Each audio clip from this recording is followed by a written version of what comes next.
including mobile devices, including handheld cameras and mini cameras. We'll have a transcript of this media availability session available almost immediately after it concludes, and we'll have video as well. Good morning, Coach. How are we doing? Hey, good morning. How are you? Good. You want to give everybody your thoughts for this morning, and then we'll take some questions. Yeah, good morning, guys. Excited to be back in front of you. I think I got to take this time before I get started. Our women's team is playing today in Cleveland against a very good South Carolina team, and I want to wish Coach Moore and the Lady Wolfpacks really good luck. Really good team, and I have enjoyed their season and watching them, and can't wait to watch them play today. So on that part of it, go Pack. Our guys are we're excited about the opportunity, as you guys know, and I think it's starting to sink in with some of our guys that there's only 4 teams left in the entire country, and we're one of those teams, and looking forward for the opportunity of playing against a really good Purdue team and well coached and really good basketball players. And so looking forward to obviously our last opportunity to practice today, and then obviously the game tomorrow. Thank you, Coach. We have 4 microphone attendants out among the crowd of reporters this morning. If you have a question, please raise your hand. We'll take one up front on the left side. Yes, sir?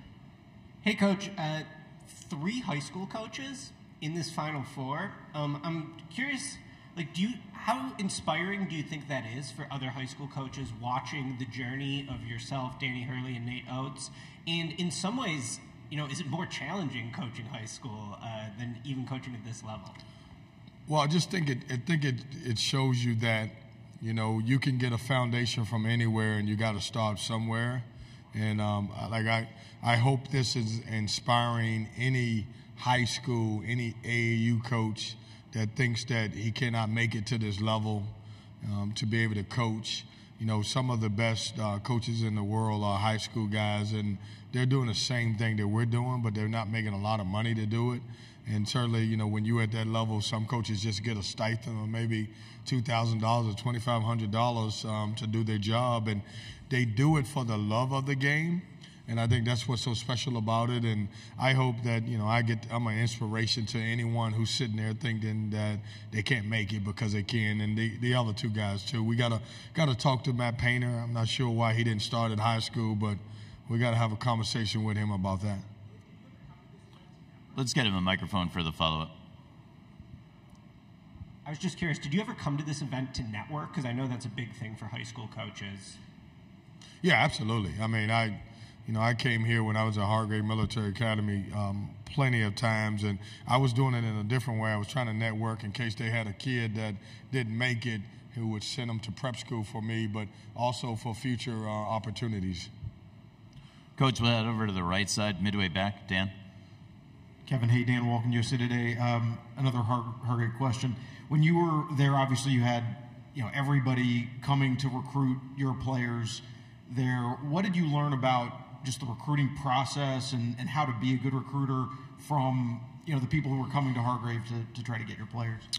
Well, I learned that you needed right away to run a good program.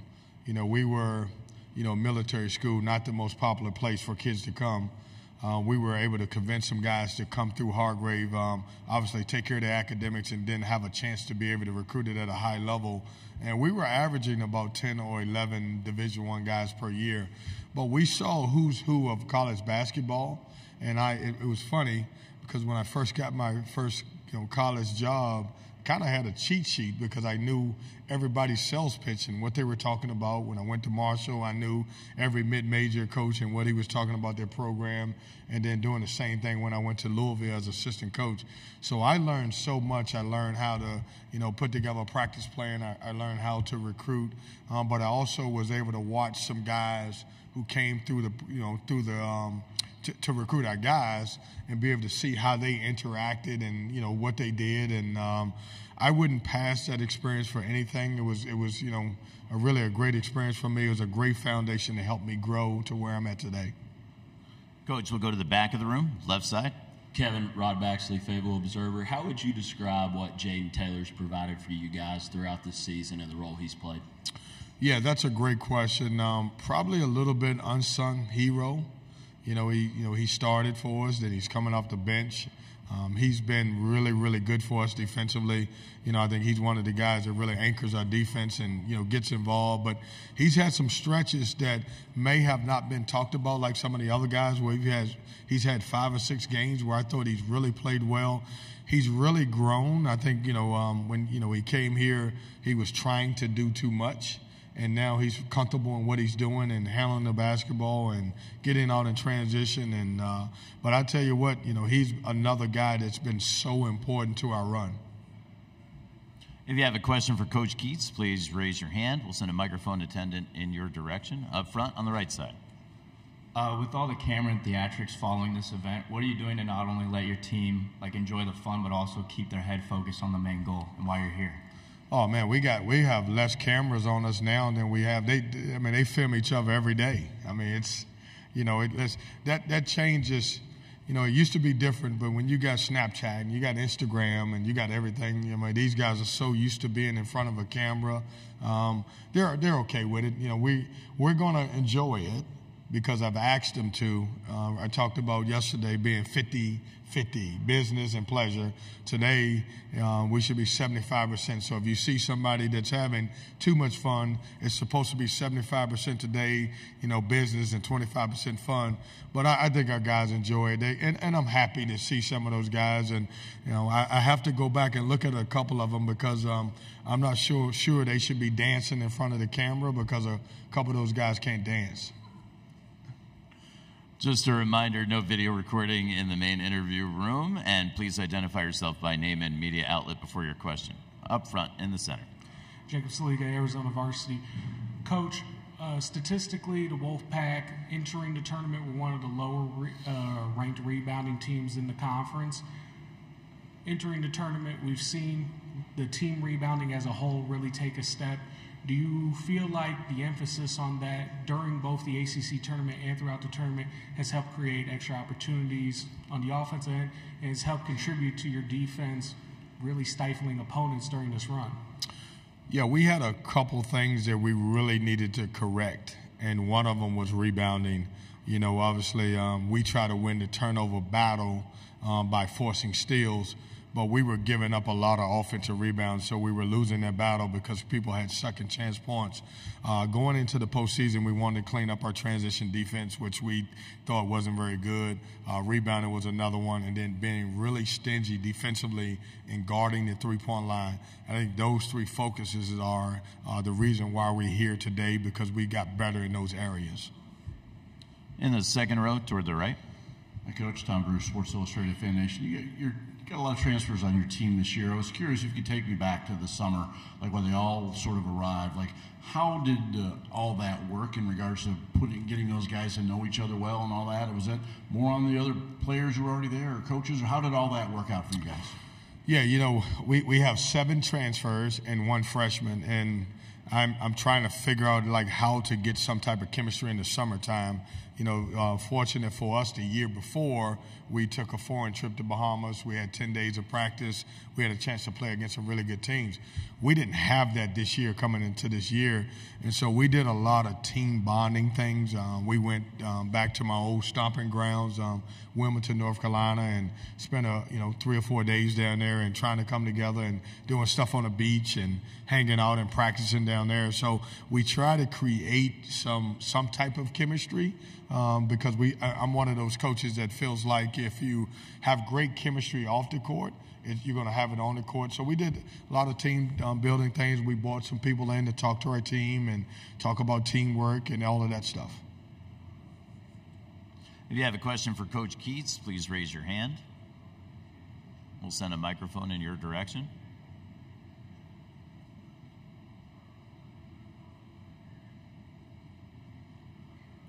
We have one up front. Hi, Coach. Adriana Sparks with NAC Sports. Diarra is observing Ramadan this month, as you probably know. He's very devoted to his faith. Would you say that that's a reflection of who he is as a teammate and as a player? He's amazing. I mean, he has stayed very true to his faith and true to his teammates. What he's doing now is incredible. The numbers that he's putting up, and obviously how he's playing, and the personality that he's become, and how he's working with his team, and going through everything that he's going through and being able to perform at the highest level. That says a lot about his character. And it's funny, I've seen him grow from the time that he's gotten here to now, and it's been an amazing journey to watch him come out of his shell.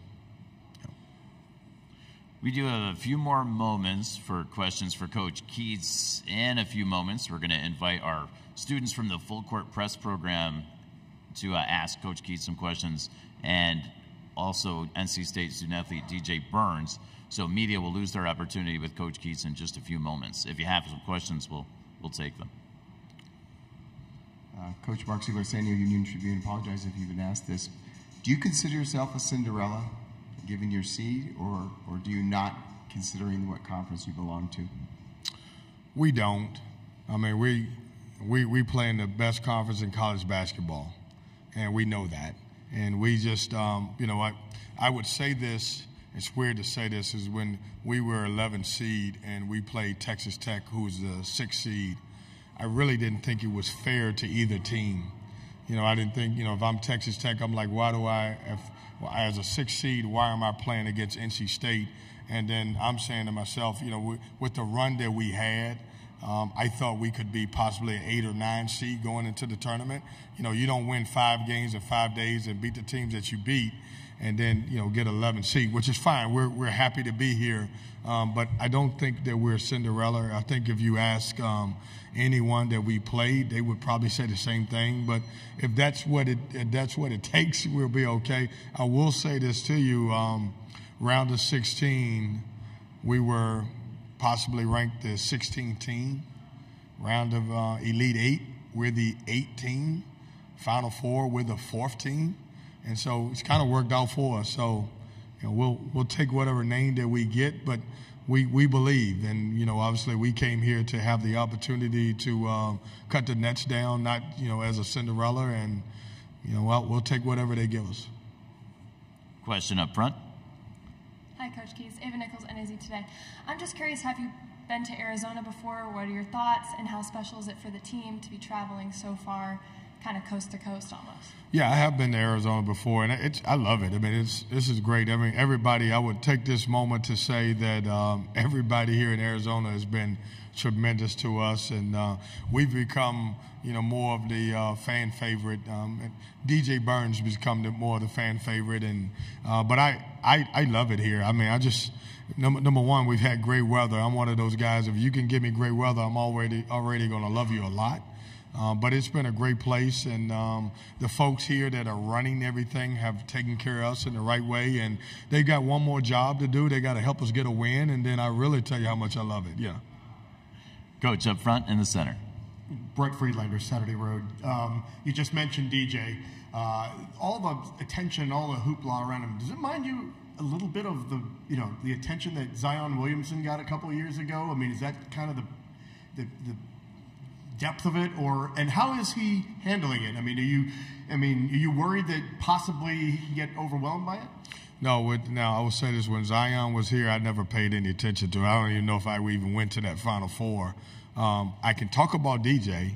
I think he's handling it great. I mean, this is who he is. I mean, he's eating this stuff up. He'll be up here beside me, and he'll be smiling, and he'll be laughing, and but he's a tremendous personality. And, I said this to all of our players before we got here, that March is for the players. Now I got to say the same thing about April. It's for the players. It's, as coaches, I'm going to pull the strings and I'm going to sub some guys in, but you make your name in the NCAA tournament as a player and personality. And it's just so many personalities that I've seen over the years in this tournament.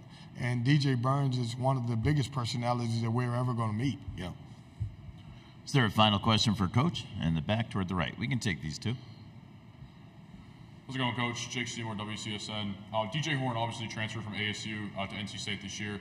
Just when you were kind of looking at him in the portal, what were some of the things that kind of stood out and made him a good fit for the team this year? Well, it was two things. He's a hometown guy. And so getting him back to Raleigh, I thought that was very important. But his ability to score the basketball, you know, we lost to Quavion Smith and Jarkel Joyner, who were really good players who led us to the NCAA last year. And I had to go out. I knew I couldn't replace both of those guys, but I had to go out and at least try to replace one. And when we looked in the portal and I watched enough stuff and synergy on DJ, I knew that he could be a guy that could come in. And we talked about our system. You know, here he averaged about, 12, 13 points a game, but I knew our system would, be able to add about 4 or 5 points to what his average is. But so excited to have him. I thank you guys for giving him to us. We needed him, and he's done a great job for us. We're going to welcome in DJ Burns at this time while the big fella ascends to the top of the dais. We'll take another question for Coach on the right side. We're gonna use that back right. Oh, there he is. Hey, DJ. You go ahead with your question while DJ settles in. What are you sitting here? Coach Scott Sanduli, Cronkite Sports. In your opinion, there's a lot of parallels between this team and the 1983 championship squad. What kind of presence have any of those guys had with this team, and how do you go about kind of making your own history this weekend? Yeah, I think they've had a great influence on our team because they are willing to share their knowledge and their love and talk about their team in '83. Like when you hear their stories, it's unbelievable. Not only the '83 team, but the '74 team too. We had a banquet where we had a chance to sit there and listen to those guys and guys like Tommy Burleson and David Thompson, and just to share their story. I hear from all of those guys through text message or a phone call.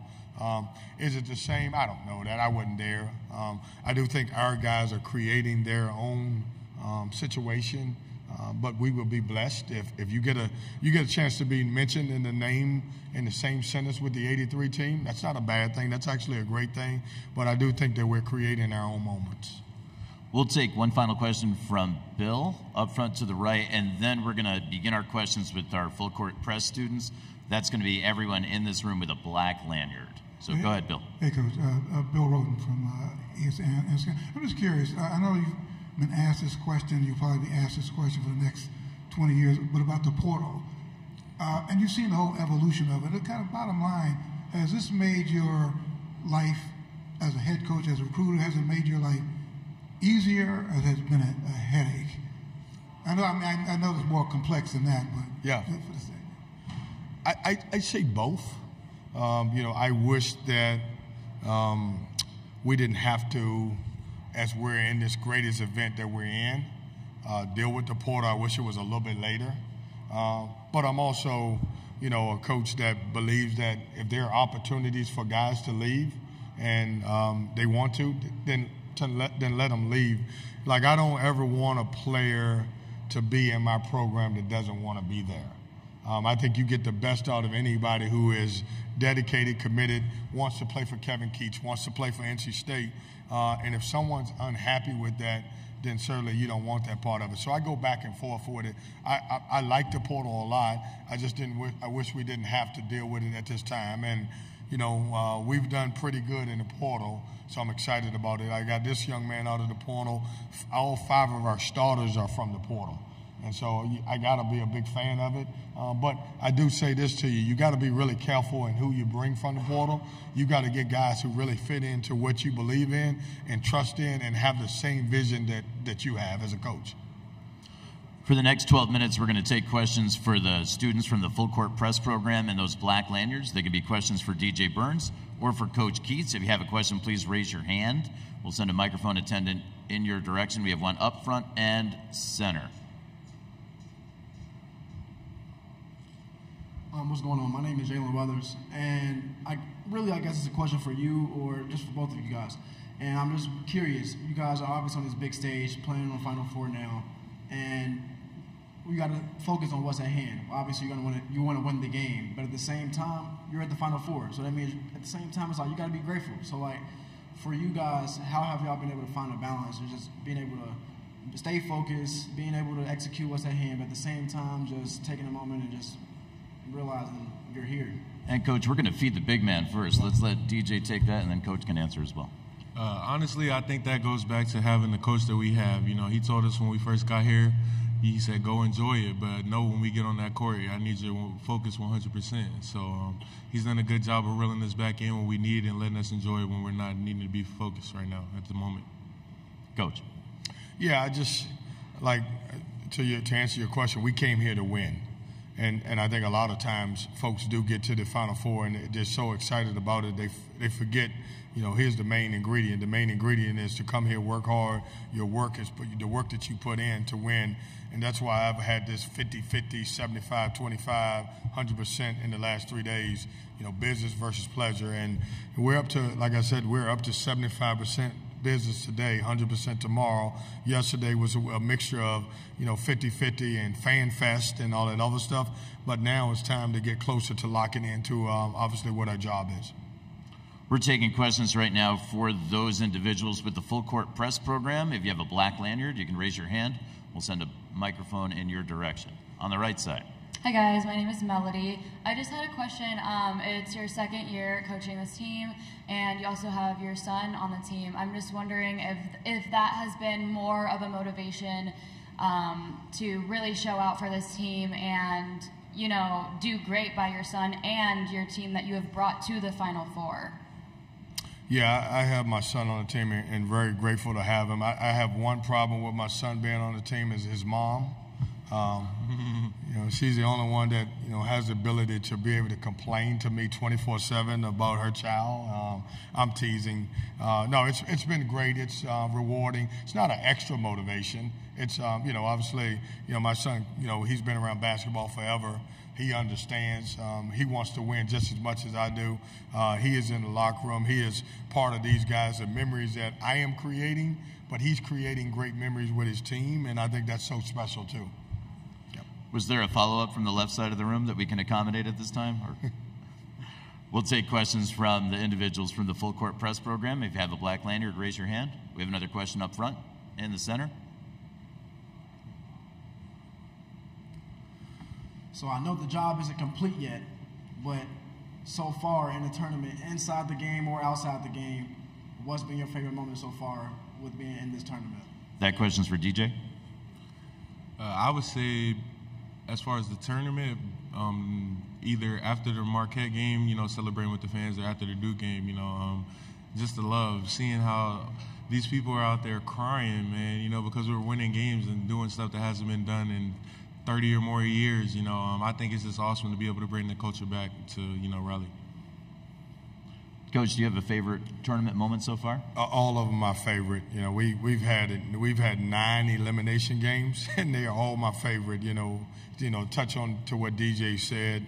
When we got back to campus after, you know, making the Final Four, after beating Duke in the Elite Eight, you know, it was simply amazing. Our campus was on complete fire. Everybody was just pumped up because of the fact that, you know, so many of our students, so many of their parents had not had a chance to experience what folks experienced in '83. And so just to see the smiles and the students and just administrators, and I can't tell you how many text messages and emails I've gotten, but also to see the reward of the team, this current team, and I know the hard work that they've been through and the adversity that they've been through, to be able to see those guys get to this bigger stage, I think that was incredible for me. Continuing with full court press questions, if there are any. If you have a question, raise your hand. Back there. Got one in the back? All right. Good eyes, Coach. Yeah, she's been patient, so. Hi, so my question is if you guys have any superstitions. My mom told me NC State alum in my community, he's been wearing the same outfit since you guys got in the tournament, and he has not, I mean, he's obviously changed it, but for every game, he's wearing the same outfit. Do you guys have any superstitions like that? DJ? Not myself. I'll let him take that one. You don't have any? Only thing I do is I listen to the same music before, you know, the same music from high school, but other than that, not really. Yeah, I got too many. I mean, I'll take his. I'm wearing the same shoes that, you know, I've wore for the 8 games, and I listen to the same music that, you know, I completely, you know, every trip I go, I listen to Marvin Sapp. and the best of me, and you know, those things. I listen to some gospel music, and but I do the same thing. I go to in each place that we've been, I eat the same lunch. I got to figure out where I'm eating today because I'm gonna eat there tomorrow. And I kind of like to do it peaceful. I do it by myself. And so if you're out seeing me eat lunch, just give me 45 minutes and let me enjoy that lunch, because I'm preparing us for a win by doing that, just so you know. But coaches, we're creatures of habit. We got so many of them. If you ask me in about 30 minutes, I'll probably come up with about 10 more that I do that I don't even realize that I do. But I do a lot. Any further questions from the full court press program? We have one on the right side in the back, and then we'll come back up front. Hi, my name is Jimmy from Arizona State. When the tournament starts, you have millions of eyes on 60-plus teams. Now you flash forward to today, there's just you and 3 other teams, but the same amount of eyes. What do you guys do to kind of block out the noise through these past few weeks? We'll have DJ take that first, then Coach. Just don't read it, honestly. It's going to be everywhere, and you can't really avoid it, but you can control how much feed into it. Yeah, I think you just stay locked in. I mean, I saw something the other day that our Duke game was one of the highest viewed games in a long time, and I think it's a little overrated, because I think when you get on that court and there's 5 guys on the court and there's another 5 guys, I think you're locked into those guys and don't really worry about what the outside world is thinking. And our guys have handled every moment as great as it can. I don't know that there's another team in the country that has played with what everyone would consider pressure. I've said this: if we lose any game in the ACC, we don't make the NCAA tournament. And we lose any game in the NCAA, we don't advance to the Final Four. And so we're battle-tested in that way, and I think our guys enjoy that. Back up front. So I know you was talking about Marvin Sapp, man. So for you, though, or really for both of y'all, what's your go-to song now that y'all was saying y'all listen to the same music? DJ first. Okay. Unfortunately, mine is not a gospel song. But when I first walk onto the court, the first song I always play is Just Bars by G Herbo. That's my favorite rap artist. Coach? My go-to songs are Never Would Have Made It by Marvin Sapp and The Best of Me. I mean, Google it. You're going to like it, I'm telling you. And it's weird because I'm bobbing my head, and all my players think I'm listening to some rap song. I mean, I'm getting into Marvin Sapp, and I have listened to those songs for years and years, and it really means something to me. That it's kind of, I take every word, and obviously I say this before, we wouldn't be here if it wasn't for the good Lord. So I listen to a lot of gospel. Anybody want to drop any bars before we go? No, we're all set there. Now DJ's a rapper now. If you guys want to hear him rap, he says he has a rap song. So yeah, not right now. Not right now. We'll say that for later. We'd like to thank DJ. Oh, we have another question. Let's take that one. Right side, midway back. How you doing? My name is Josh, grad student at ASU. I feel like when you face a lot of new things, like your character could be tested. DJ, for you, how has your character as a man grown just since this tournament? Man, honestly, for me, I used to do a lot of responding to negative comments on social media. I just kind of, zeroed that out. We don't got time for that anymore. We'll take a final question toward the front of the room on the right side. Okay, I just want to say, I said it was your second year of coaching this team. I meant to say 7th, so I looked at my notebook and I was like, I'm so sorry. Just want to formally apologize for that. But you guys, this team has been deemed as America's team. I just wanted to ask how you guys felt about that, and with this newfound motivation, and how you guys plan on taking that further in the future for the next season.